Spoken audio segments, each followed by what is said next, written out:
오늘 묵상 일상을 신실하게 마태복음 24장 36절에서 44절 말씀. 학창시절 때 가장 힘들었던 것 중 하나가 시험 준비였습니다. 중간고사가 있고 기말고사가 있다는 것을 모르는 학생은 아무도 없었습니다. 제가 살았던 통영에서는 고등학교 시험이 대학 입시처럼 선지원 후시험 제도였습니다. 중학교 3년을 보내면서 그 제도를 모르는 학생은 아무도 없었습니다.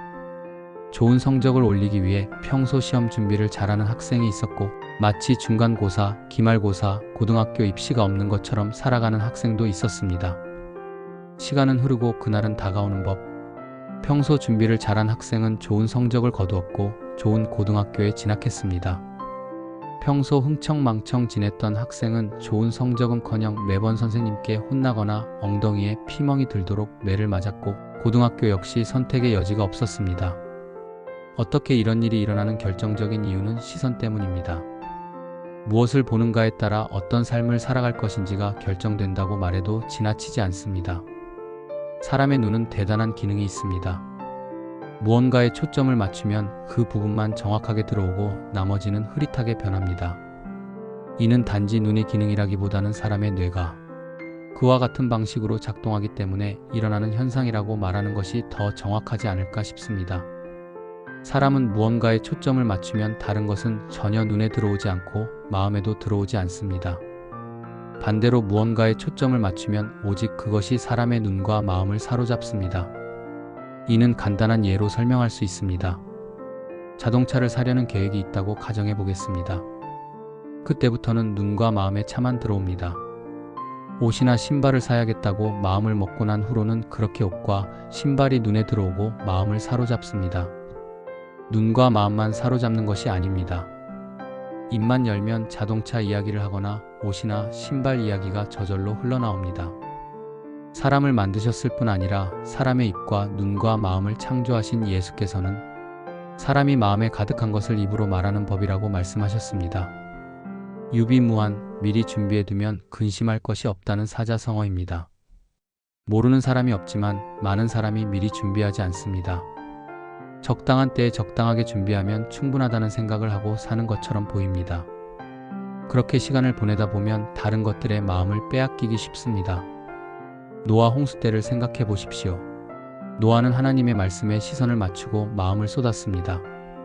노아의 시선과 마음은 하나님의 말씀에 있었습니다. 그는 흥청망청 시간을 보낼 여유가 없었습니다.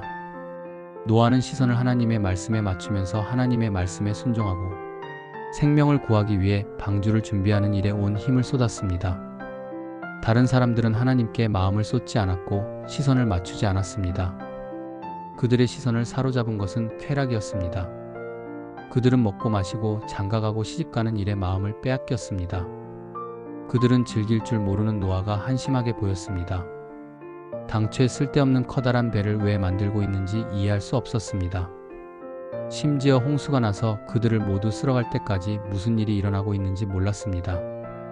그들은 아무 준비도 하지 않았고 홍수에 휩쓸려 가면서도 무슨 일이 일어나는지조차 모를 정도로 쾌락에 함몰되어 있었습니다. 마태복음 2425장에서 예수께서는 반복해서 다시 오실 것을 말씀하셨습니다. 그때는 심판의 주로 오실 것이라는 사실도 밝히 말씀하셨습니다. 천지가 없어져도 예수의 말씀은 없어지지 않고 반드시 이루어질 것이라고 말씀하셨습니다. 예수의 말씀을 신뢰하는 사람은 다시 오실 예수를 기다리며 준비하는 삶을 살아갈 것입니다. 반대로 예수의 말씀을 신뢰하지 않는 사람, 예수를 바라보는 것이 아니라 다른 것에 시선을 맞추고 마음을 쏟는 사람은 자기 마음을 사로잡은 일의 인생을 허비하며 살아갈 것입니다. 도둑이 언제 올지 안다면 집주인은 깨어있다가 도둑이 들어오지 못하게 막을 것입니다. 당연한 일이지요. 도둑이 언제 올지 모르거나 도둑이 오지 않으리라고 생각한다면 아무런 준비 없이 지낼 것입니다. 준비할 이유가 없다고 생각할지도 모를 일입니다. 예수께서는 생각지도 않은 시간에 오실 것이라고 말씀하셨습니다. 두려워하거나 불안해할 이유가 없습니다. 그때가 언제인지는 모르지만 주께서 다시 오신다는 것은 변하지 않습니다. 그날과 때는 하나님께 속한 일이고 다시 오실 주님을 기다리며 준비하며 살아가는 것은 우리에게 속한 일입니다. 주님의 말씀을 신뢰하면서 다시 오실 주님을 사모하면서 기다리고 주님 맞을 준비를 해두면 불안한 이유도 두려울 이유도 없습니다. 늘 강조하는 것처럼 하나님을 신뢰하면서 말씀 따라 일상을 신실하게 살아가면 그것으로 충분할 것입니다. 오늘 기도 1. 세상의 쾌락이나 염려가 아닌 오직 주님의 말씀에 시선을 고정하게 하시고 여름을 알듯 주의. 2. 영적으로 방심하거나 흥청망청 시간을 허비하지 않도록 깨어있게 하시고 언제 오실지 모르는 주님을 사모하는 마음으로 늘 준비된 신앙의 자세를 갖추며 일상을 살아가게 하소서. 3. 다시 오실 주님에 대한 두려움이나 불안함 대신 하나님을 온전히 신뢰함으로 주님 맞을 준비를 묵묵히 행하며 맡겨진 일상의 삶을 충실하고 신실하게 살아갈 힘을 주소서. 고맙습니다. 복 있는 하루 보내세요.